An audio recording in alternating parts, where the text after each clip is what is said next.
मेरो दिदीको बारेमा एउटा दुईटा कुरा भन्न चाहन्छु।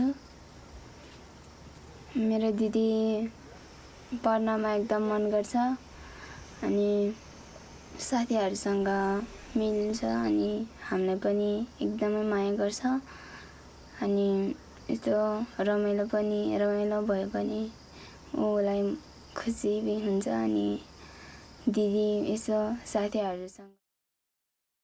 This is a unique perspective from this area, and it makes me think back on to how there are certain cultures that are still trying to preserve everything as it was. And you kind of get to see this perspective from, from women, especially in a time like today. I think that's very important to see. Um, and you see these girls discuss and talk about like the more time that they spend away from their community, the more that their community, does kind of hurt from that. Yet they still have this chance to go out and explore, to continue and have an education, which is something that, is being challenged in today's climate. So that is something that we have to be aware of. And so it's always good to have these moments, these pockets, into where we get to see the perspective of others, get to know the culture of others, so on and so forth. You have this tight knit community living in this outskirts village, and you can see that there's a way that they do things. There's a way they operate. There's a way they commune. There's a way they connect. And we see these young girls leaving this comfort zone and going to explore the city and seeing the difference, the stark difference between the two. But they are yet still able to find connections, even in this more crowded, congested space. And for me, that was really the uniqueness of this documentary is seeing them displaced from their community, but still existing within that community spirit with those that they interacted with who were drawn to them or felt a familiarity within them, as if they recognized themselves in them, being from another place, feeling displaced in this new environment. So I just thought it was a really lovely journey story and also a really lovely look into this community. It speaks so much about cultures that are not modern in the same way that we are, that have traditions and customs that we have kind of left behind, and whether that's good or bad. But it's interesting to see that they're clearly they're trying to preserve this way of life, but as the newer generations come, there is, especially for women, there's a desire for more. There's a desire for more education, more knowledge, more worldly life experience, and we kind of get to see this firsthand in like the first generation of women who are choosing to live life on their own terms and live life for themselves and making those choices. We have these like two young girls, and they're so sweet and they're so earnest and saying, well, I'm going to get married, so I really want to like go to the big city and figure it out. And that's just so brave of her.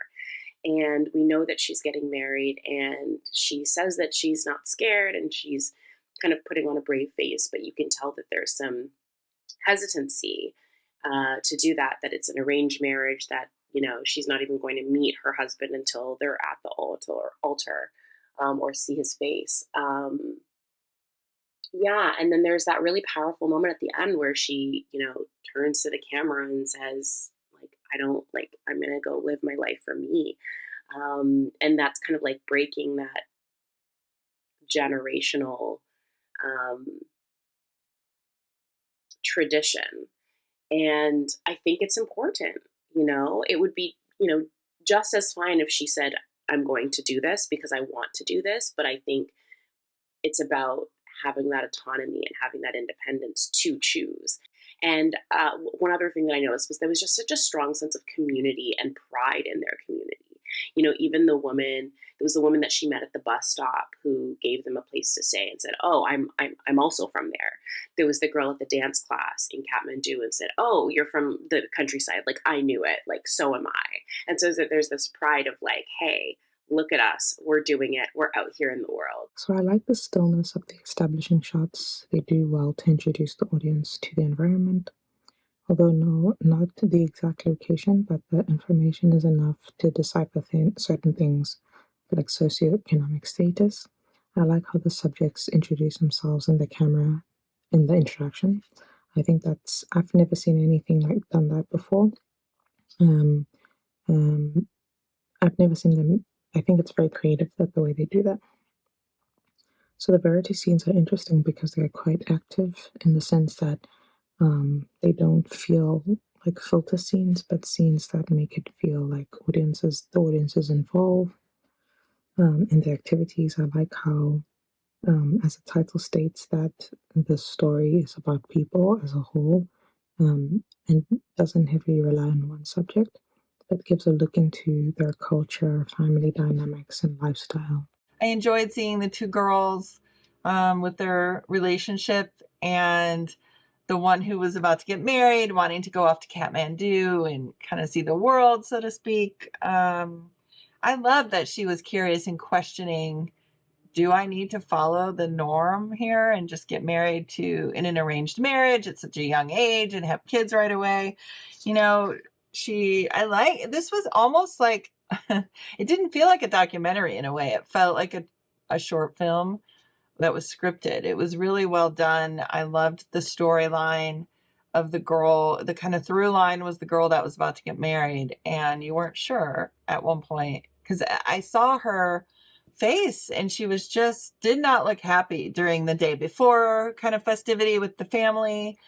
And also when she was talking to the woman that they encountered right before they got on the bus to Kathmandu, I mean, it just felt like a short film because it just seemed to be somewhat scripted, which maybe it was. I think documentaries do have a script, but it was just, I don't know, it was a great combination of this feeling. And I kept realizing this is a true story. And I just thought it was cool because this girl decides the day before her marriage not to do it, and she's going to go off and live her own life. And I just love that ending. It was so powerful.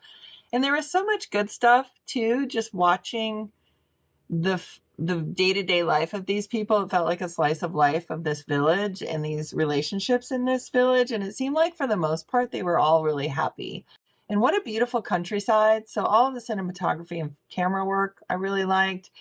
At one point there was the handheld, or quite a few points, I think there was handhelds being used.